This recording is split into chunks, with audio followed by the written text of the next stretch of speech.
Merry Christmas and Happy Holidays, everyone. Let's celebrate by taking a look at a Christmas video game classic like it. Yeah. Probably should have thought that through before I turned on the camera. Is that for me? Screw it. We're doing a movie this year. Nightmare Before Christmas, everyone. Based on the poem with the same name, The Nightmare Before Christmas tells the story of Jack Skellington. He's tired of the same old celebration for Halloween year after year, and wishes for something more in life. A wish which comes true when he stumbles across Christmas Town.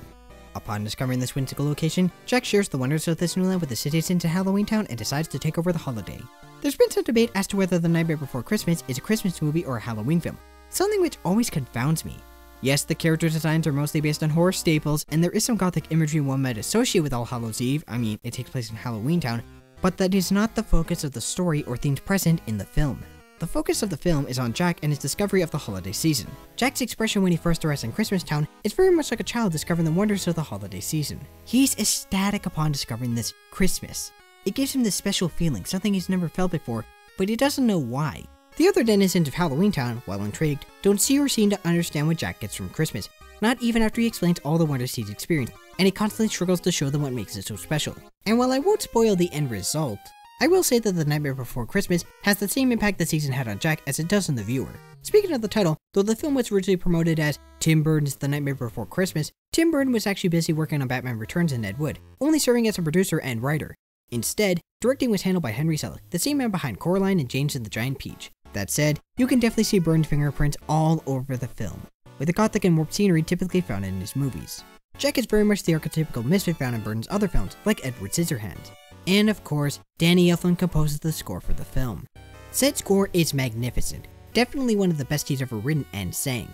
Yep, Danny Elfman provides the singing voice for Jack Skellington, injecting a ton of charm into every single lyric.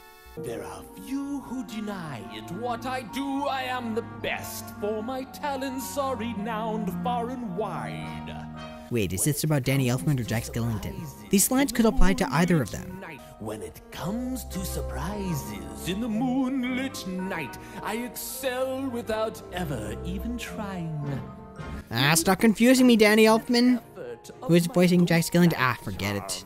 While the film has become a Disney classic since 1993, it was originally released under Touchstone Pictures because it was too scary for little kids. This, on the other hand, was perfectly okay under the Disney logo. Long live the king.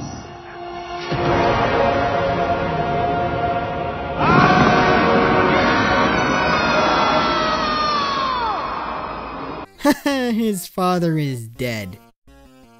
And he's not coming back. Good one, Walt!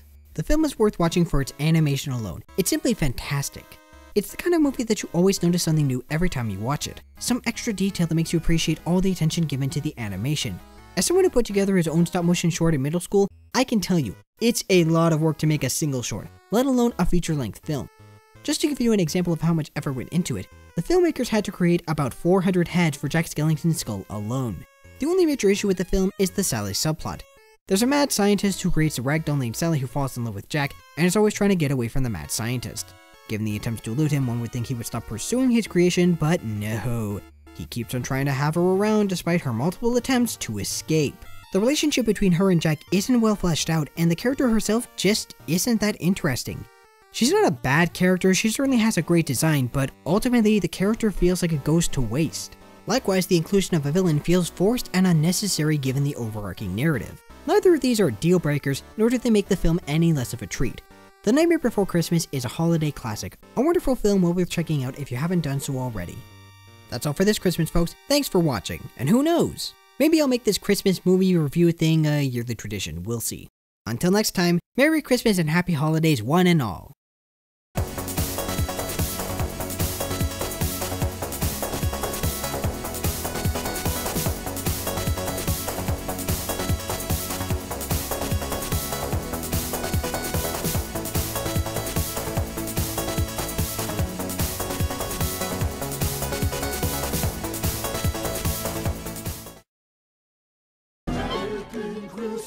Making Christmas. The secret origin of Five Nights at Freddy. Ooh.